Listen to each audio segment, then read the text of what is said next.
সালাম তো করতিস, তোমার সালাম নিতে আমার কোনো আপত্তি নেই, কিন্তু কিন্তু কি চাচা, আপনি আমাদের বাড়ির লোকজন নিয়ে চিন্তা করতেছেন, অসুবিধা নাই চাচা। আমি রাজি থাকলে পরে কেউ এ বিয়ে ঠেকাবে পারবি না। আরে না, সেটা নিয়ে আমি কোনো চিন্তাই করতেছি না। কথাটা যে তোমার কীভাবে কই, আমার না কয়েও তোমার সাথে বেলির বিয়ে দিয়ে দেব, সেটা উচিত হবে না। কি কথা চাচা, কয়া ফেলেন, লজ্জা করবেন না, আমি তো আপনার ছাওয়ালের মতোই। সেজন্যই তো কথাটা তোমাকে জানানো দরকার। ঘটনা হচ্ছে কি জামান, বেলি তো আমার মেয়ে না। মানে এ আপনি কি করছেন চাচা? আকাশ থেকে পড়ার কথাই রে বাপু। শোনো, একদিন মথুরাপুর হাট থেকে ফিরতি দেখি রাস্তার পাশে মাত্র জন্ম নেওয়া এক বাচ্চা বিলাইয়ের বাচ্চার মতো স্যাঁ স্যাঁ করে কাঁদতেছে। দেখে মায়া হলো, তুলে আনলাম, তোমার শাশির কোলে দিলাম।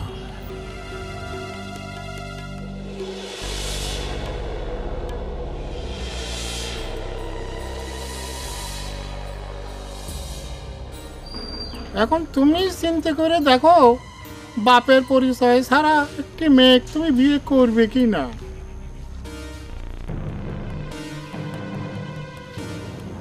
কথাটা ইচ্ছে করলে আমি গোপন করতে পারতাম, কিন্তু আমি তোমাকে ভালোবাসি তো, তাই।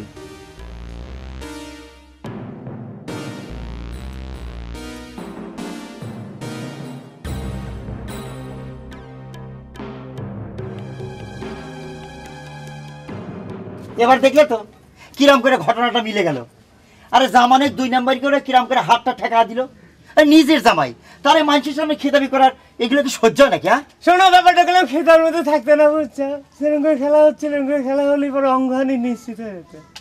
সেটা বুঝলাম, কিন্তু তোমাকে প্লেয়ারে দম চুরি করবে গেল কা? টাকার যে শরীর, তাতে তো তারা এমনি জিতে যায়। মন হয়ে গেলাম, ঠিকই কাছে। এই তুই চুপ থাক।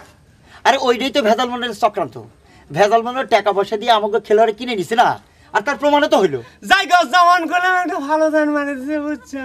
মনে করে যে মন্ডলের তার সাল ফল নেই, ওই মেয়েটাই তো সব সম্পত্তির মালিক হয়নি, তাই না? আরে তালি আর করছি কি, এতক্ষণ বক বক করতেছি কিসের জন্য? কত দিই শোন, যেমন জুটিছে ভেজাল মন্ডল, আর একটা জুটিছে জামান।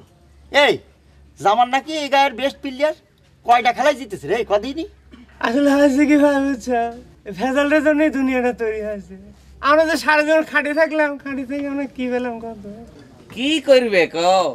মাস্তু তো কয় যে তার বড়ি খাঁটি ময়দার বড়ি, কিন্তু তা দিয়ে তো কোনো কাম হয় না, সব ভেজাল ভেজাল আর ভেজালই আছে। এরাও গেলাম ঠিকই গেলে। তোর কাছে তো সবই ঠিক,